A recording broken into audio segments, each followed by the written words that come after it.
Görünüşü dəbdəbəli, qiyməti aşağı olsa da, keyfiyyəti sual altındadır. Söhbət Makler evləri kimi bilinən, ucuz satılan həyət evlərindən gedir.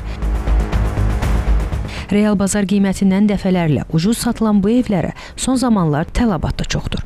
Lakin ekspertlər deyirlər ki, ev arzusunda olanlar belə elanlara aldanmasınlar. Makler evlərinin əslində ucuz olmasının əsas səbəbi ondan ibarətdir ki, həmin evlər faktiki olaraq tikinti normativlərinə, normalara, qaydalara uyğun tikilmir. Məsələn, belə deyək də, normalda fərdi yaşayış evinin kənar divarları, çöl divarları 2 daşdan olmalıdırsa, onların əksəriyyətində 2 daş deyil, 1 daşdır.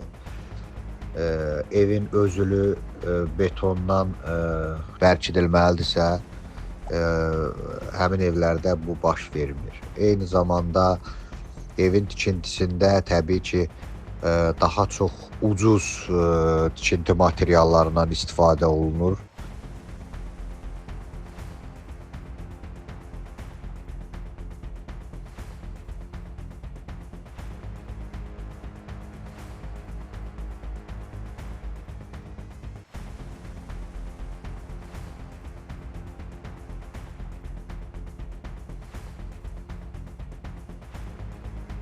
Qiymət məsələsi bəzən insanı çaşdırır.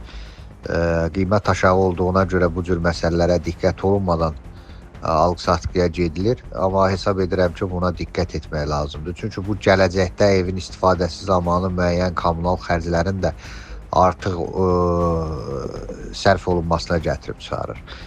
Deyək ki, məsələn, ay ərzində normalda elektrik enerjisi xərci olmalıdır, məsələn deyirəm.